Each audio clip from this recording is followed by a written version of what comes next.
My name is Amy and I'm an alcoholic. And I want to thank the group for asking me to come and speak tonight. And it's always a privilege to participate in my sobriety. I've been taught that. And I want to thank Chris for doing the reading for me, because armed with the facts about myself, I've been able to stay in Alcoholics Anonymous and stay sober and come to understand what I suffer from. And that there is a solution here in the Rings of Alcoholics Anonymous. I want to thank Jess for introducing me, and of course Neil for reminding me and inviting me, even though I was apparently Judith was meant to be speaking. And she was still on the flyer for a while, and I said, am I going to get booed when I get there? And people will be like, "Wait, Judith!" Anyway, we'll see. But it's really good to be here, and I'm glad that I know what I am. My husband is not here. He comes sometimes to hear me speak when I'm in different places speaking. Sometimes he'll come along and he said, do you want me to come tonight? And I said, it's really up to you. He goes, yeah, I might pass. I'm going to go and get a cheese sandwich with our daughter tonight. And the reason that I share that is because, number one, I really love the fact that he's gone off to have dinner with our daughter, but also number two, it keeps me really right-sized, because I sponsor a lot of people and I do a lot of speaking in lots of different places, and my family don't care. They don't care about any of that. They actually just want me to turn up and be a mum and be kind and practice. The last part of the 12th step of our program talks about practicing these principles in all my affairs. That's what my family wants me to do. And I'm here to tell you tonight about why I'm in Alcoholics Anonymous and what I do in AA. And, for those people that are here tonight that are new, I welcome you to Alcoholics Anonymous. I hope that you stay. I didn't stay the first time I came. I didn't identify with anything that was talked about, and I went back out again. But if you're new, I hope that you stay. I hope that you find a solution here. And this is a big meeting. There's lots of people here. There's lots of different meetings and lots of different formats, and I encourage you to have a look around and find something that works. But find somebody to talk to as well. I found a woman in the Rings of Alcoholics Anonymous who I could talk to. But I also want to be able to just acknowledge the women that I sponsor that are in the room here tonight as well. That I really love them and I'm very grateful for them. And they have the courage to share their lives with me and talk about things that, are not always pleasant to have to talk about, and to have the courage to be able to change. Putting down alcohol is difficult in itself, but staying sober is can be very difficult at times as well. We have to deal with the things that we drank over. I have a good friend, you'll hear in my sobriety that I've spent a lot of time in the US on and off throughout my years of life, and especially in my sobriety, I had a lot of sponsorship that came out of Los Angeles. And a good friend of mine who was based there used to talk about how when we're out there drinking, it's like we're on a freeway and we're just chucking all of the stuff that's going on, and it's just getting chucked in the back of the car. Like everything that's happening to me, I just kept throwing behind me and drinking over. And then you get sober and it's like you slam on the brakes and it all lands in your lap. And, that's what we deal with here in AA. And that's why I'm very, very thankful for the women that I sponsor, and for my sponsor, and for the community that we have, that we're able to work through those kinds of things. And I also love that there's a baby in the room as well, because I had children sober in AA, and I didn't have a lot of women around me to show me how to do that. And I didn't know how to bring children to AA and how to incorporate that into my life, because I was very young when I got sober and Alcoholics Anonymous. And so I got all the things that I hoped for, and then I didn't know how to deal with them. And I went crazy. I lost my mind. I didn't know how to deal with all of that. But you can hear from my accent, a lot of people know me in this area. We live here now. We've been here for 8 years. My husband grew up here. He grew up in Grandview. He lived on the benches. He came from a very strong, strict local family of LDS family who my mother-in-law was mortified when he married me. putting it lightly. We get on really well today because, very sadly, my mother-in-law has dementia, but it did soften her towards me when she got dementia.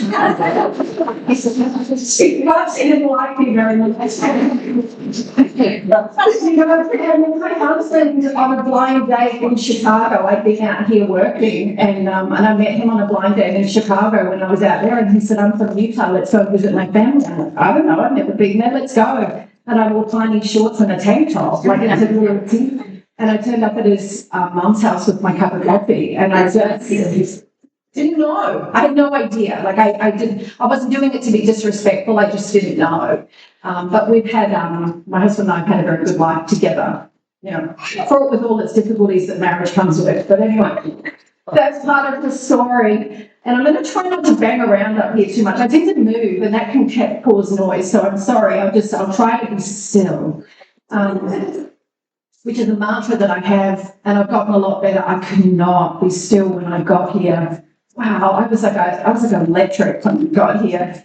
Man, and in Australia, I was home not long ago, and needed to go for an hour and a half. It was torture, man. Yeah. It's like, goodness, I live in America now, I'm just do an hour. But, just that hour and a half was just like, oh my goodness, how do people sit still? And you could smoke in AA when I got sober, but I couldn't sit, I had to go outside and smoke. I just could not sit still.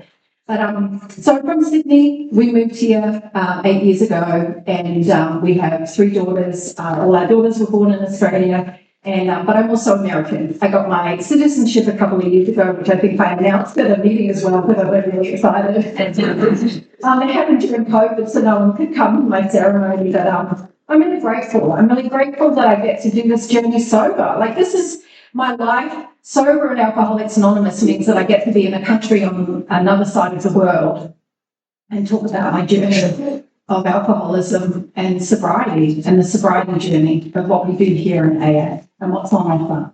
Because this is just the beginning. If you're new and you've just arrived, it's just the beginning. And a friend of mine always says, strap yourself in, because it's wild. It is not a straight linear line, that is for sure. But I grew up in lots of different places in Australia and New Zealand and Asia. My dad was in the army, and we spent a lot of time moving around. My dad was a really bad drinker. I believe that my dad was probably an alcoholic. My dad has since passed away. I went to his funeral a few years ago, and we had found a way to have a relationship together because of Alcoholics Anonymous. But my dad was very violent, and he didn't like me very much. And I know that my dad loved me, but I tell you, when we my dad's funeral, because, my family's very damaged by alcoholism. Everyone looks pretty on the outside in terms of they know how to look, right? They know how to dress it up, but there's a lot of really, really fundamental things that are very broken inside of my family. But my mum and I were having a cup of tea after my dad's funeral, and she's been divorced from him for a long time, but she said to me, "I just need you to know that your dad did love you, but he didn't like you." And I was like, thank you. It's my whole life, I would say, Dad doesn't like me, and people would go, "Oh, you're just a drama queen." Like, I was always reading the room wrong, But I just agitated him, and I know today that that's because we suffered from the same thing. And I also stood up to him and said things, and it caused a lot of problems. And, my parents really struggled with their life and their marriage, and they came together on lots of false promises, and my dad drank away most of my mum's money because she came into the marriage with money. He was in the army, he left the army, and then they went back and forth of being together and being separated. And then I have a younger brother and a younger sister, and we were, when I was about, my dad's mum passed away, and my mum had had enough of the violence, and she came to me and she said to me, because I became my mum's confidant of her marriage problems as well, which, there's so many things that are not right in that space. And I've just been very, very mindful in my own marriage to be very careful how I talk about my husband. And even if we haven't always got along and I don't always agree with him, I'm not afraid to disagree with him in front of my children, but I certainly don't make my children my therapist or my confidant. They have their place and they have their own relationship with their father. But my mum came to me and she said, I'm done, we're leaving. And I was like, oh, okay. My dad had just gone to my grandmother's funeral, who I was very, very close to my grandmother. And she whisked us away in the middle of the night, and my dad didn't know where we were. But there was a lot of stuff that started to unpack itself after that. Up until that point, I had been seeing lots of therapists for anorexia because I wasn't eating, because there's a lot of stuff that wasn't going on in my home that was right. And the only way that I knew how to control that was to not eat. So I just didn't eat. And I read lots of fashion magazines, and I read lots of romance novels. So I have lots of information about the solution to happiness, right? And it's just like, it's so important to remember that for when I go drinking, because I take that information and I go drinking. And it's like I become gum on a shoe with someone else at the end of the day. Because I'm like, well, you're gonna fix me. This is gonna be amazing. And then like it's going to the movies and we're 15. And I'm like, you know, I have a really warped perception of reality.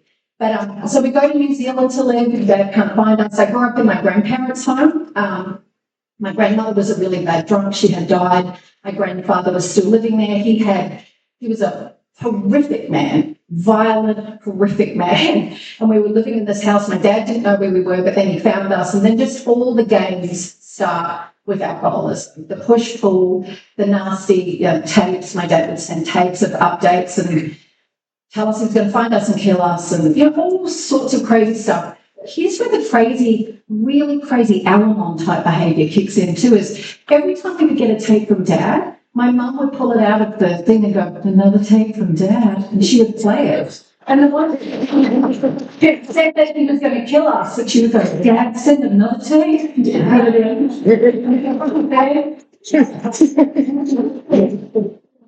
At this point, I still was trying to be really good. So I still had really, like straight hair. Everything was fine within an inch of its life. And I'm just like trying to be really good. And then I found the liquor cabinet and was like, well, screw that. I'm on, man. Oh, man, I just remember that feeling. My parents had given me shandies. I don't think you have shandies here. It's like lemonade with beer in it when I was growing up. And I found them to be incredibly delicious from a very young age. Now I know why. My brother really found them delicious too, and he has spent time in AA. But my sister would always be like, it doesn't taste right. And I'd be like, oh, I'll finish it for you. And I'm like 6 or whatever I am. But, I just remember that decision that I made to actively drink. My mum had gone out and, she's a single mum. She's trying to put her life together. And I was babysitting my brother and sister, and I drank, and I just, like, even the stillness that I feel now is exactly how I felt when I drank. Everything went quiet. My mind is so noisy, and when I drank, it just went away. But my behaviour is very external, and I also become very verbal as well, and, aggressive and just really, my behaviour is very public. Some people's stories are at home. There's a lot of people that have drinking stories that are at home. Mine is a very public drinking story that involved the police a lot and social workers. Like, they came into my life very, very quickly.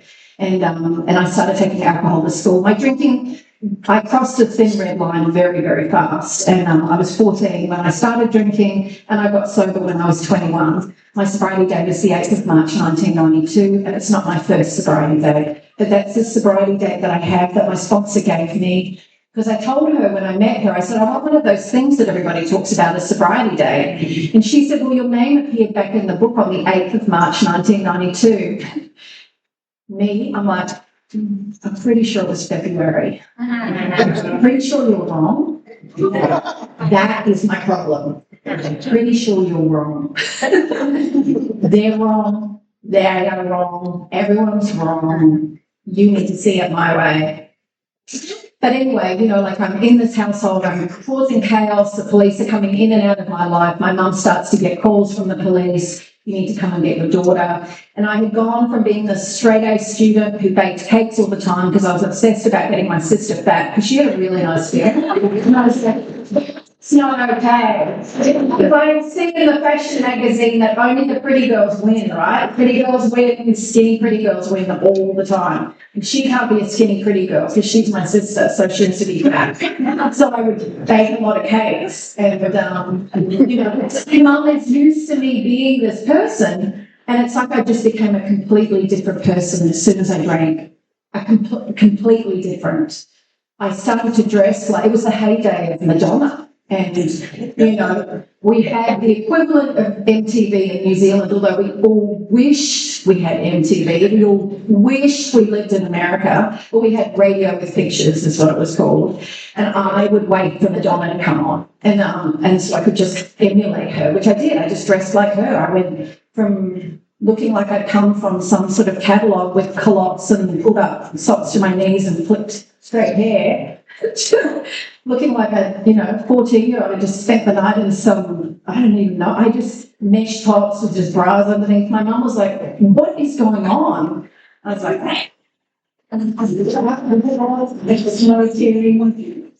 in my bag going to school. We had to wear uniforms to go to school, but I would get to school and just be angry, rage against the machine. Whatever that was. In my world, it was everything. I was angry at everybody and everything, and I didn't even know that. I just really, really angry, and I would get drunk and I would beat you up. I would just be angry at you, and the drinking age in New Zealand was 21. In Australia, it's 18. I know it's 21 here, but when you're alcoholic and you're out drinking, it really doesn't make any difference. And the publicans were very, very happy to work with us. And so they would open up windows of these very old bars and we would just climb in, and then they would tell us when the police were coming, and so we could climb back out again. And the people that I started to mix with, my companions, and it talks about it in our literature, I had to seek lower companions for the type of behaviour that I had. In New Zealand, where I lived, was a big gang town. And so those were the people that I wanted to be with. Those were the people that make me feel like I'm important and like I matter. Because I need something outside of me to make me feel okay, because I don't feel okay all the time. And the only time that stops and goes away is when I put alcohol in my system or whatever else is coming my way, because I'm pretty free and easy with that stuff too. It's like I don't care. But alcohol was my absolute choice all the time. It was the only thing that switched off the noise, and it was the only thing that took away the shame that I felt about the things that I started to do. Because when you're desperate to have something outside of you fix you, you start to act in a compromising way, which is not how I want it to be. I would wake up with people that I didn't want to be with. I would be meant to be at school and I would be far, far away, and my mum wouldn't know where I was. And so lots and lots of professionals had to start getting involved in my life to try to help me, but I am incapable of being honest with myself, let alone you. I can't tell you really what's going on. I'm just angry at you and I just have a wall. And, eventually my mum went back to live with my dad, and I wouldn't go with her. I was 17 and I chose to live in a different country by myself, and I moved I had failed school and I was working in a shop, and I lived in a garage. And it was a school friend's mum who gave me her garage to live in, with a mattress on the floor and some bedding, and it had holes in the roof and a bar. It's all I cared about, is it had a bar. And I would steal from her, and eventually she had to ask me to leave. And I had a boyfriend at the time whose mother was very, very kind to me, because I lied to her and told her I was pregnant. And she was very, very kind to me. And so she gave me a place to stay periodically. But he was at a party one night with another girl, which is not unusual for the people that I tended to choose. And I found him and I dragged him out by his hair and I beat her up, and I got in his car and I drove it, and I had a really bad car accident. And it's seconds and inches in our lives, right? And it was a big turning point in that time of life that I was in, although I didn't realise that was what was happening. The police didn't have breathalyzers like they do now. But they did say to me, you can't leave the country, which is the first thing that I did, right? And I rang my dad and I said, I need to come back to Australia. And he said, don't bring trouble. And I said, you are trouble. You are the reason why I am the way that I am. And I started dating a policeman as soon as I landed in Australia because I thought, well, I need a badge because that will help me. And it didn't, because he drank like I did. But he got pretty tired of me following him when he was trying to work, because if you're working and you're away from me, then you're probably with somebody else. So I really need to keep an eye on you. It was a very intense way to live, is to constantly think that people are after me, talking about me, or doing things that they shouldn't be doing. And eventually my dad kicked me out, and that is the beginning of my sobriety story.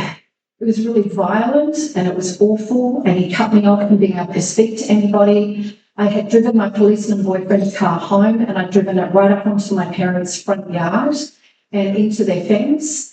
And he came and dragged me out of the bed the next morning and he said, get your ass out of here, I don't want you living in this house anymore. And I had nowhere to go. And I went, and my sister gave me her friend's place to go and live at. And I had a part-time job that my dad had given me, and it was with this friend of my dad's who had been to Vietnam. My dad and him had served in the war together, and he had been trying to get sober. Unbeknownst to me, he had been trying to get sober for a really long time. So when Jim saw me, he knew what I was. And he said to me one day, we've got to go and do some work in this office. And it was the central office of Alcoholics Anonymous in this place called Darwin, which is at the top of Australia, if anyone knows the geography of Australia. And I walk in and I'm like, what is this place? And there's this old guy, because this is 1991, and there's this old guy sitting answering the phones. It was a dial phone, and he had wispy hair. And he had big round wire glasses, and he's chain smoking. And the phone's ringing, and he's like, "G'day, this is Alcoholics Anonymous. It's Charlie speaking." And I was like, "What are we doing here?" And there's this literature laid out everywhere. And I'm thinking, if I could just take some of this, because it had like AA for young people, and and I'm thinking, if I could just take a few of these things, I might be able to stop having those hideous nights where I end up in bushes. Wrong people, and I'm like, I don't think I'm an alcoholic, but, there's clearly something not right. Maybe they've got a few tips, like a checklist. I love a checklist. Just do these things, which is what I thought I could do with the 12 steps. I just do the 12 steps and off I go. Find a hot guy and off I go.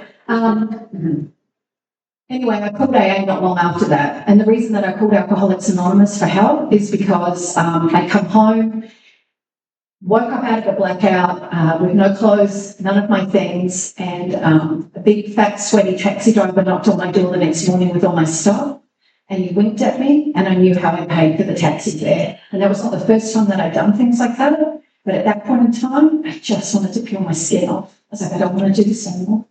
I just am done. And I closed the door, and I picked up the phone, and I rang, and I said, my name is Amy, and I think I've got a problem drinking.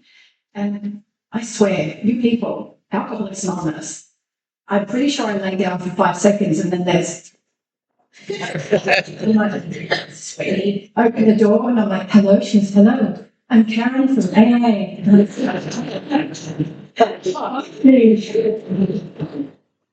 And she comes in, she tells me a story, and she's talking about Alcoholics Anonymous, and I'm wanting to throw up, just so sick and just feeling gross because I've got, like just this horrible feeling all over me. And she tells me a story, I'm not even listening, and I just hope she goes away. And then she says, I'm going to come back and get you and take you to a meeting. And I'm such a people pleaser, I go, okay, I just wanted to go away. And, she comes back in her crazy little car and brings me to a meeting, and there's more of you talking about how wonderful AA is. And I'm like, oh, I've found hell. She's a nice person. What's happened to me? And people are giving me their numbers. It's so great to meet you. And I'm like, stop touching me. And I don't want your creepy number. And it's so beyond my comprehension of what was going on for me. Rehabs didn't really exist the way that they do now. And I couldn't put it together. I went a few times. Karen kept taking me. She became my first sponsor. she was not all there. She would breastfeed her son from the floor. He would run up from the middle. He was about 2. He would run from the middle of the meeting and come up and climb up on a chair, pull a chair up, and breastfeed. And she was talking in a meeting. And as soon as my first sponsor, there was a guy who would come in just his underwear, and it was wild west. My boyfriend left me and I drank. And then I rang Karen and I said to her, I don't think I'm an alcoholic. And she said, that's okay, I don't think I am either. We'll just have coffee. And so we did. We would just have coffee together and talk about how we didn't need AA. And then eventually I called her in a blackout, and I'm nasty when I'm on. And she rang me the next day and she said, don't call me again. You need to go back to AA. And I did. Because when you've got no friendly direction, you do what you need to do.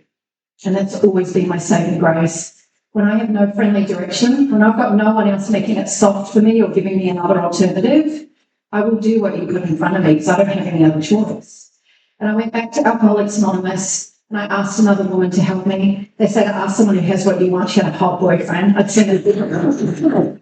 His name was Damien. She's not my good friend today, and we always laugh about that. She didn't end up marrying Damien, but man, he was really cute. And I'd seen him pick her up, and I was like, well, I want what she's got. So, but then she did weird things like get me to read the book, and make me go to meetings and take me through the steps, and get a commitment.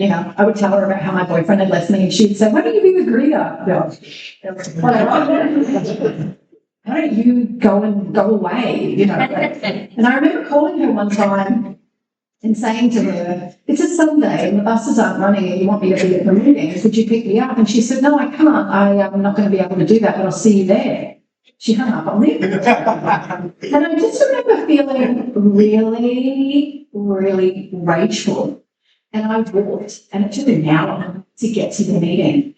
And then by the time I got there, I walked in and I sat down and I glared at her. And I remember thinking, I just hope she dies. And I hope they all die. And then afterwards, I was telling her that, and she went, I am so glad you're here. You came. Because it didn't register that I didn't stay home. I walked in rage all the way to the meeting of Alcoholics Anonymous.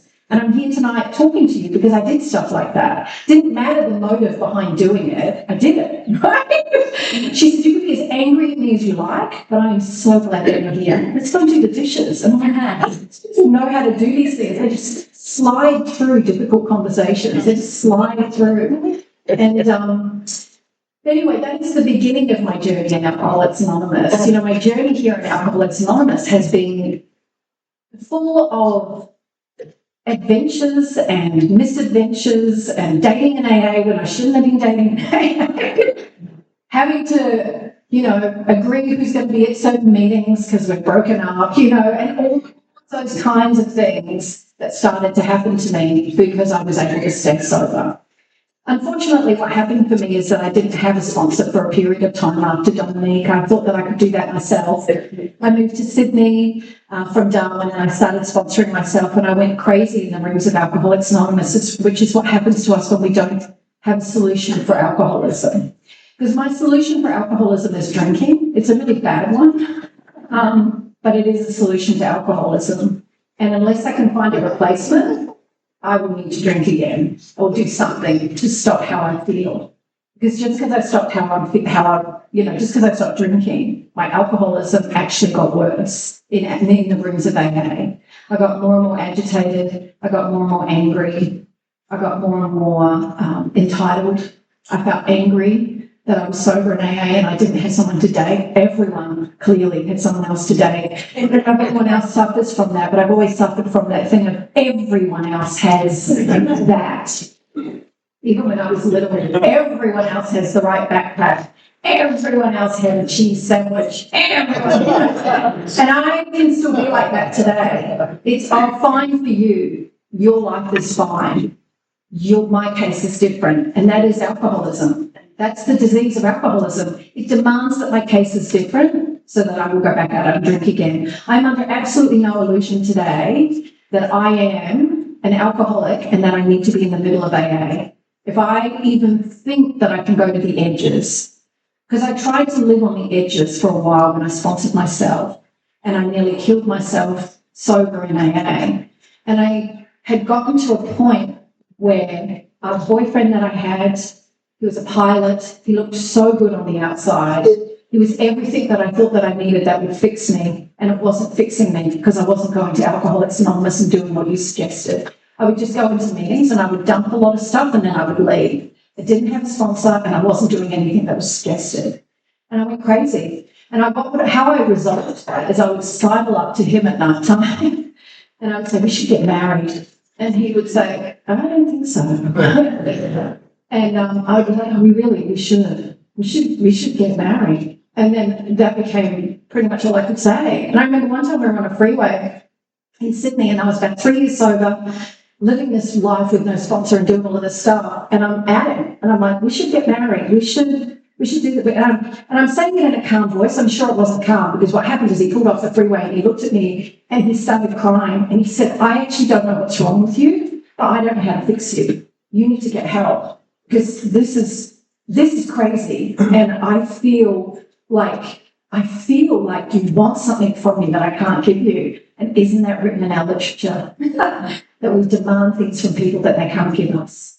I want to suck the life out of you because I feel so bad that I want you to make me feel better. And that is your job. If you're dating me, that is your job. And if you don't make me feel better, then there's something wrong with you, not me.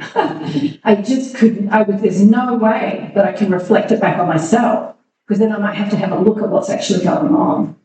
He left me. What? I know it is such a, it's such a reveal. And, I am like I'm on a shoe. So I followed him. He moved states. So he went to a different state and I followed him. I walked into my big job that I'd gotten with my company car. I drove into my office. I went and saw my boss. I was earning a big salary. I had a team of people working for me and I resigned on the spot. And I left that day and went to the state where he is and got a place near him so I could follow him. And that's what I did. And I'm sober in AA and I'm going to meetings and I'm sitting in the rooms of Alcoholics Anonymous and I'm telling you that it gets better if you stop drinking and go to AA. And then I would leave the meeting and I would go and sit outside his house and I would watch what he was doing. It's being like I've never seen. I became the bunny boiler. Like I was that person. That was just, he had another girlfriend and I'm pretty sure he was starting to get frightened because I think that I'm sneaky, but I'm not, right? Sitting across from his house, smoking outside my window, crying. Coming from meetings of Alcoholics Anonymous, if you want what I've got, you want it. And actually, very sadly, I did sponsor somebody, and I made amends to her actually because I just was so broken and so jumbled and messy. And I had this very beautiful friend who kept saying to me, Amy, you're dying on the vine. The message is there, but you're not tapping in. You are dying on the vine. And I'd be like, just get off me. Like my old catch cry of just leave me alone, get off me and stop it. And then I went to a meeting and I heard this person talking and for some reason I heard it. And this person had lots and lots of sobriety time, had a sponsor that was in Los Angeles in the Pacific group, and they spoke a language that I had never ever heard in my sobriety before. I'm sure people had spoken it, but I hadn't heard it. I wasn't ready. I was so desperate that night because I'd gone to Gavin. Gavin was the guy. I'd gone to his house and he had his girlfriend in there and the pain was so bad I knew I needed to kill him. I knew that it had to end, that I couldn't do this anymore. And I met this person and I said, I'm dying and I need help. And I said, I hadn't been honest like that for a very long time. And that person became my sponsor. And we did a journey together in a sponsorship of 25 years. It's a really long time. And I'm very, very grateful. There was a lot that I learned about what I suffered from and the disease of alcoholism. And, there's such a narrative that we get if we stay here long enough of our life, and I don't know why I'm emotional about talking about him tonight, my sponsor, because there's so much that we went through together that he helped me to unpack and understand. But it was also incredibly abusive, and I had no idea how to talk about that at the time. And it went on for a long time, and I couldn't talk about it. And I nearly died in AA not talking about it because I didn't know how to, because it wasn't wrapped in the way that we're allowed to talk about things in Alcoholics Anonymous. So I didn't know who to tell, and I didn't have anybody safe that I could go and talk to about it. But I also want to be able to tell you that in amongst all of that, there was so much about me that he helped to be able to help me find, that I could find who I was in AA, that I could find my story here. But then there was this other side of it as well that just kept getting, was a secret that I kept for those 25 years. And I did keep it for 25 years. It was a long, long time. But in amongst all of that, I also met my husband. So I met him on a blind date. And, you know, I think we went on our second date and he came to hear me speak because I was speaking at a meeting in Chicago. And he said, "Oh, I'll come." He's like, "Mormon guy." Like, I've never done it. And I'm like, "Oh, okay." And he comes and afterwards we're in his car and he goes, "Well, I guess if we break up, you won't leave." I was like, "That's what you got on the night."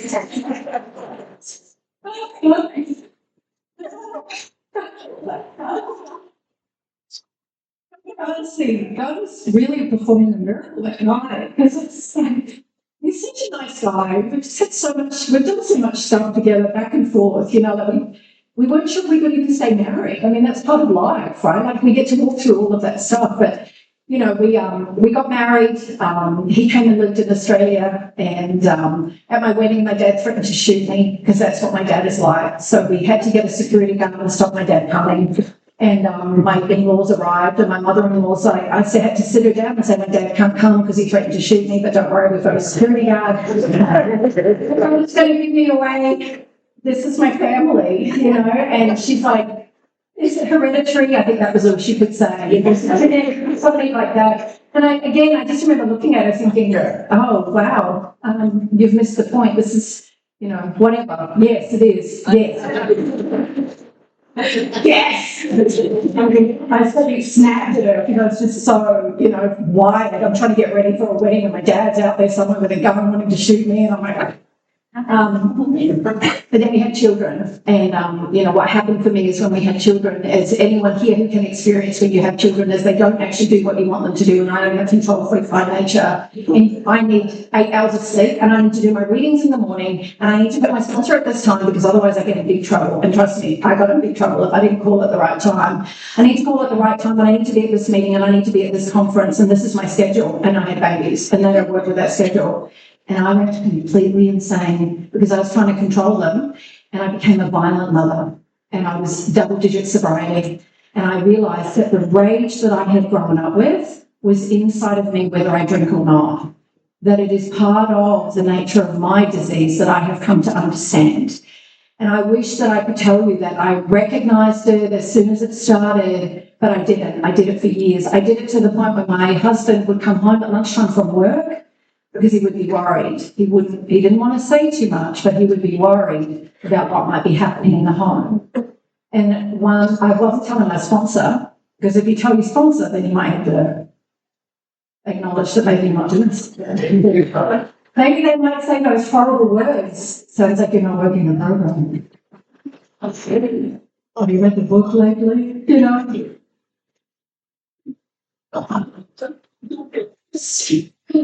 I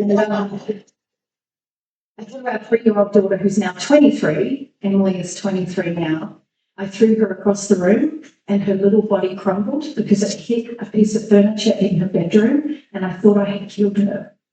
And I stood there, and the enormity of understanding who I am and what I am really hit me. And I ran into the office of our house. I locked the door and I rang my sponsor and I said, "I'm in big trouble." And I started to get honest about what was making me angry.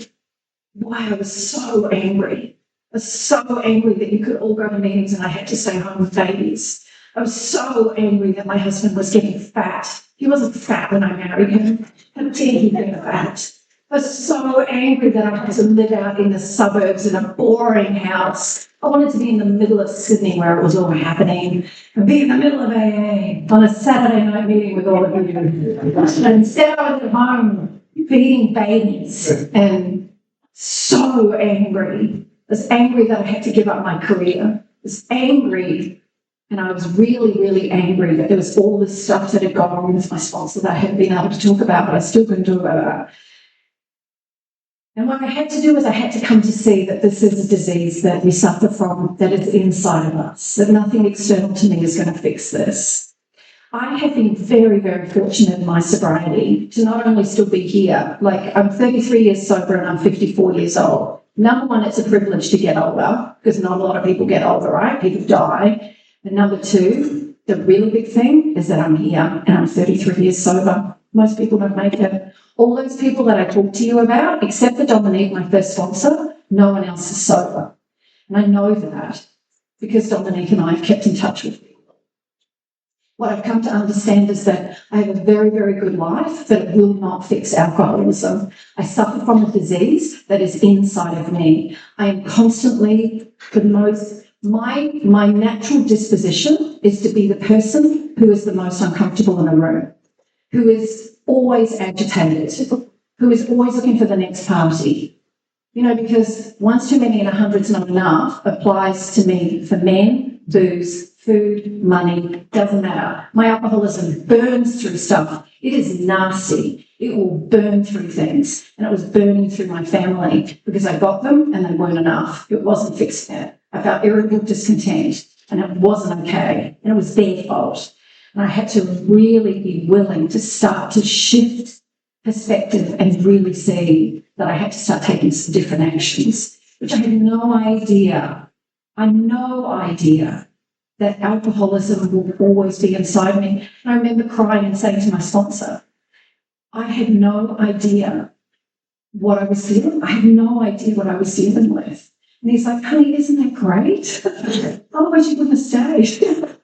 I was like, no. If I had known in the beginning that I was a violent mother, I would have just been like, absolutely, there's no way that you could have told me that that's what I was going to be.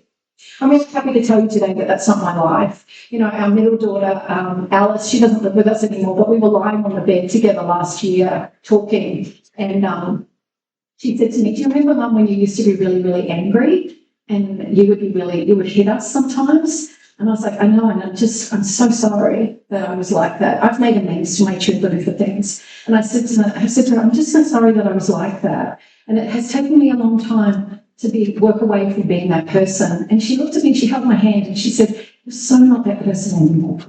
You're just not. And that is because of you. That is because of Alcoholics Anonymous, you know. And my husband is, you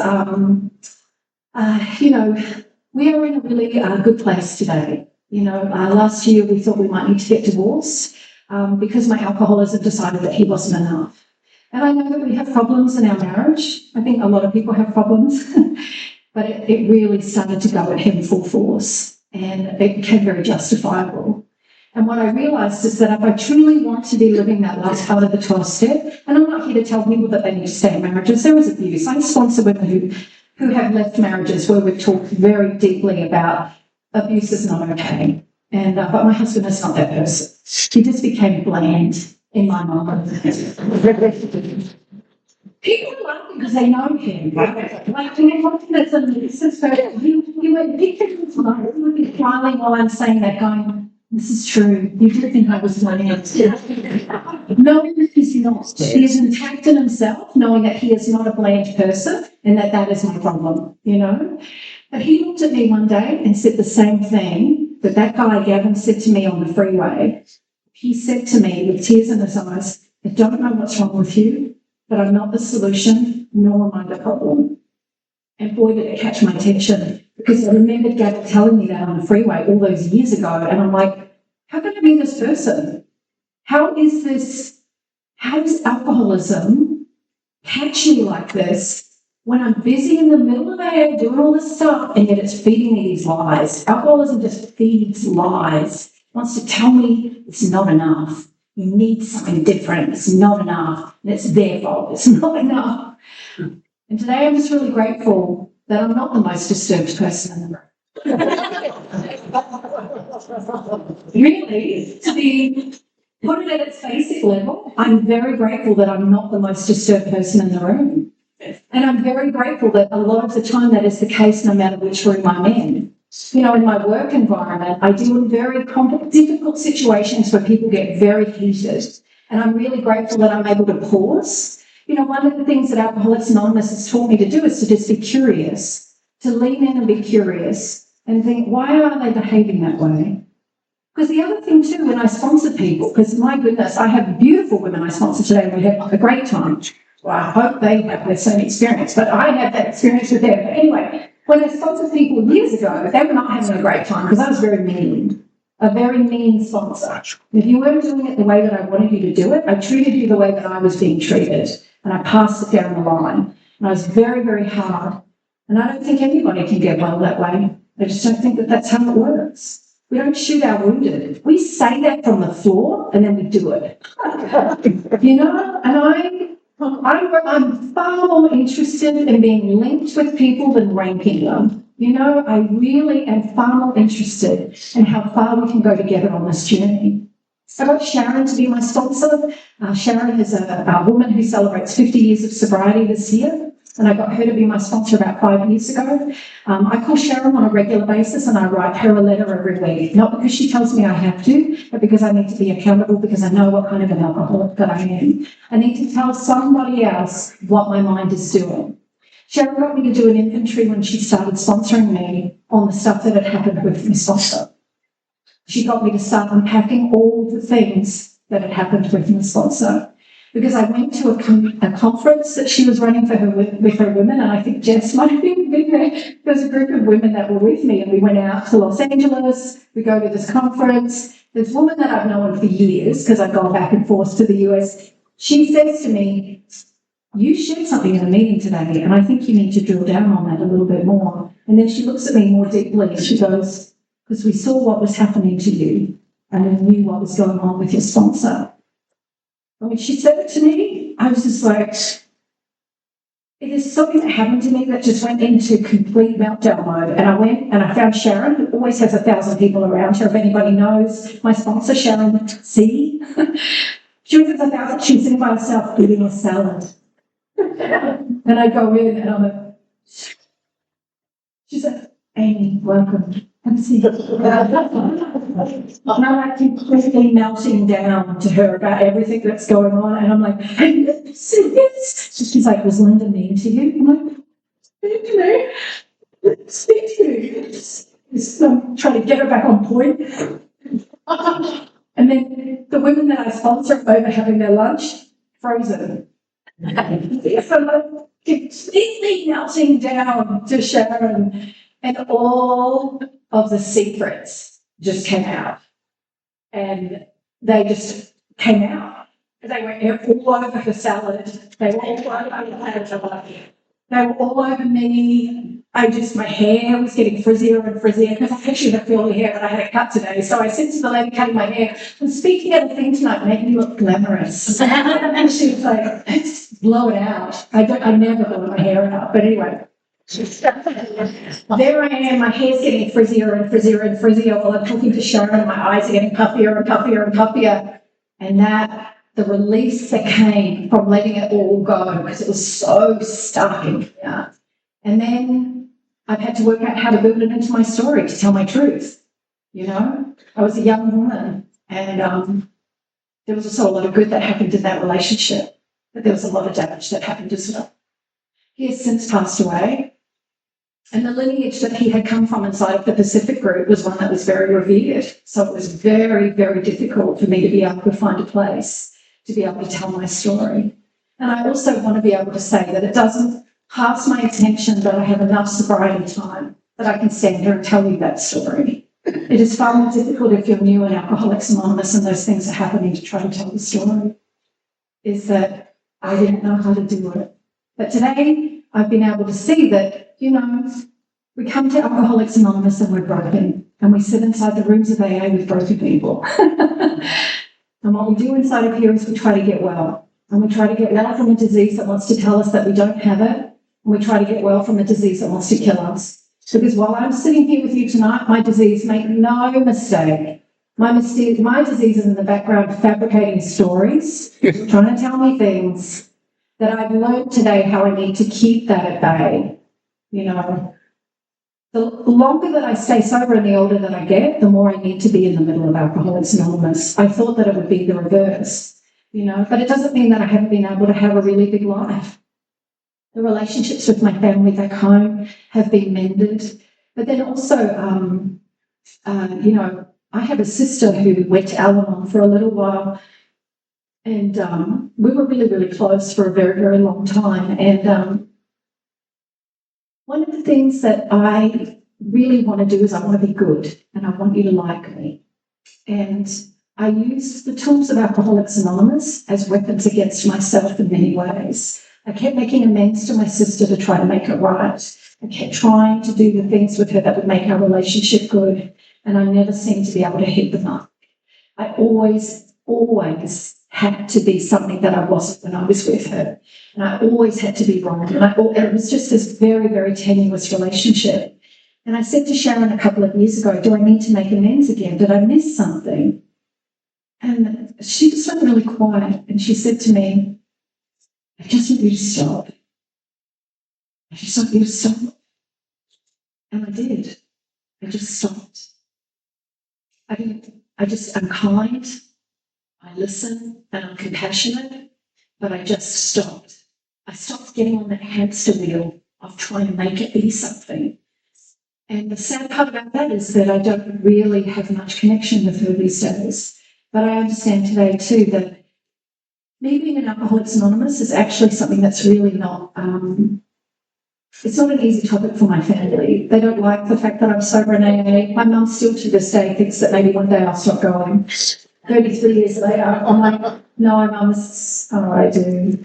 And I've always been the black sheep. I was the black sheep when I drank, and I was the one that was the problem. And then I thought I would get sober, and that people share stories about how mended relationships happen, and they have happened with my family. They've been smoothed out, but I'm still the black sheep.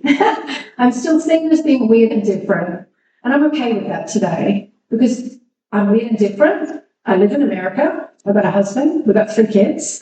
We have a really good life today. I get to wake up, and as Clancy, who was my grand sponsor for a very, very long time, used to say, I am safe, sane and sober when I wake up in the morning. And Alcoholics Anonymous has done that for me. You know, my daughters have a really good life today. They've never seen me drink.